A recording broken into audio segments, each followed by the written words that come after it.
দোকানে এখনো তাহলে চিকেন মাটন চালু হয় না, চিকেন মাটন চালু হয়নি, না চালু কোনোদিন হবেও না। ছোটবেলার থেকে আমার বাবার সাথে সাথে আমি কুলফিটা কাজটা শেখা। আমি ব্যবসার জন্য খাওয়া দাওয়া ছেড়ে দিয়েছি। আমার চিলি পনিরে কাসুরি মেথি ইউজ হয়, যেটা কোথাও। তো তোমার এটা যে শুরু করেছো কি কি দিয়ে শুরু করেছো একটু বলো। আমি ফার্স্ট টাইম বাসন্তী পোলাও আলুর দম করতাম। আর কুলফিটা হচ্ছে আমাদের প্রফেশনালি ব্যবসা। ছোটবেলার থেকে আমার বাবার সাথে সাথে আমি কুলফিটা কাজটা শেখা। তো বাবার এখনো কুলফির ব্যবসা। আমার বাবা কল্যাণগড়, অশোকনগর কল্যাণগড়ে অর্ডার নেওয়া থেকে সবকিছুই করে। এছাড়া অশোকনগর কল্যাণগড়ে বাবার নিজস্ব দোকানও আছে, কুলফির দোকান, কুলফি ফালুদা সবকিছু বিক্রি হয়। আর এখানে আমার কুলফি আছে। আর আমি ফ্রাইড রাইস পোলাও আলুর দমের সাথে ফ্রাইড রাইস আর চিলি পনিরটা নতুন চালু করেছি। আচ্ছা, তোমার একটু খাবারগুলো দেখবো। একদম একদম আসো। এই যে এটা পোলাও আছে, একদম বাসন্তী পোলাও, পুরো পুরো জুড়ে। কি চাল দিয়ে বানিয়েছো? এটা হচ্ছে গিয়ে গোবিন্দভোগ চাল দিয়ে বানানো। গোবিন্দভোগ চাল? পিওর গোবিন্দভোগ দিয়ে বানানো, 80 টাকা কিলো পিওর গোবিন্দভোগ। ঘি ইউজ করো না তেল ইউজ করো? ঘি তেল দুটোই ইউজ হয়। ঘি তেল দুটোই ইউজ না হলে এই দেখো আমি উপর থেকে ছাড়বো, এরকম ঝরে ঝরেই পড়বে পোলাও। এটা তারপর দেখাও কি আছে এখানে। এটা আলুর দম আছে। আলুর দম? এটা নিরামিষ আলুর দম, কোনো কিচ্ছু নেই, পেঁয়াজ রসুন কোনো ছোঁয়াছানিও নেই, কোনো কিছু নেই, নিরামিষ একদম। যারা বৈষ্ণব দীক্ষিত আছে তারাও খেতে পারবে, কোনো অসুবিধা নেই। এখনো তাহলে চিকেন মাটন চালু হয় না? চিকেন মাটন চালু হয়নি, না চালু কোনোদিন হবেও না। আমি ব্যবসার জন্য খাওয়া দাওয়া ছেড়ে দিয়েছি। আচ্ছা, আমার সানডে দোকান বন্ধ থাকে, আমি সানডে জাস্ট ঘরে খাই, আমার ঘরেও কিছু তোলা হয় না।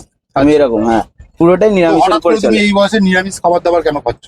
এরকম এটা কোনো মানে নেই দাদা। এটা আমার জাস্ট ইচ্ছা হলো, আমি ভগবানকে খুব ভালোবাসি, আমার ইচ্ছা হলো করার, আমি জাস্ট করছি। বড় সড়ো বিরাট ভাবে। দেখাও এবার তোমার। এটা হচ্ছে গিয়ে ফ্রাইড রাইস। ফ্রাইড রাইসে কি চালের বানাচ্ছো? ফ্রাইড রাইসে এটা হচ্ছে গিয়ে বাসকাটি চালের আছে। এটা বাসকাটি চালের ফ্রাইড রাইস আছে, ঠিক আছে। এটা 90 টাকা কিলো চাল আছে। আচ্ছা, এটা তো তেল আর ঘি দুটো ইউজ? তেল ঘি দুটো ইউজ হয়। ঘিটা কি ইউজ করো? ঘিটা গাওয়া ঘি ইউজ করি এটা বাড়িতে। একদম লোকাল ঘি আমাদের, লোকাল। মিষ্টির দোকান থেকে নিয়ে ইউজ করা হয়। তোমার আলুর দম দেখলাম, আর কি আছে? আর চিলি পনির। চিলি পনির? চিলি পনির। আচ্ছা, আমার চিলি পনিরে কাসুরি মেথি ইউজ হয়, যেটা কোথাও ইউজ হয় না, কোনো তরকারিতে ইউজ হয় না, ঠিক আছে। যা ইন হাবড়া যা তরকারি বানায় বা যা কিছু বানায়, ভালো রেস্টুরেন্ট ছাড়া এই জিনিসটা ইউজ হয় না, কাসুরি মেথি। ওটা আমার এই চিলি পনিরটা ইউজ করা হয়। আচ্ছা, এবারে দামটা বলো, কি দাম রেখেছো? দাম পোলাও বা ফ্রাইড রাইস দিয়ে যদি চিলি পনির দিয়ে নেওয়া হয়, 2 পিস আলুর দম যাবে, ওটা 80 টাকা। আর যদি শুধু আলুর দম দিয়ে নেন, তাহলে 4 পিস আলুর দম যাবে, ওটা 60 টাকা। 60 টাকা। রাইসটা?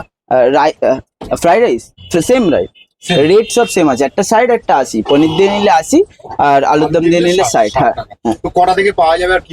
মোটামুটি 3:30 পৌনে 4টার থেকে পাওয়া যাবে, ঠিক আছে। আর কুলফিটা একদম সকাল 10টার থেকে পাওয়া যাবে। কুলফিটা সকাল 10টা থেকে।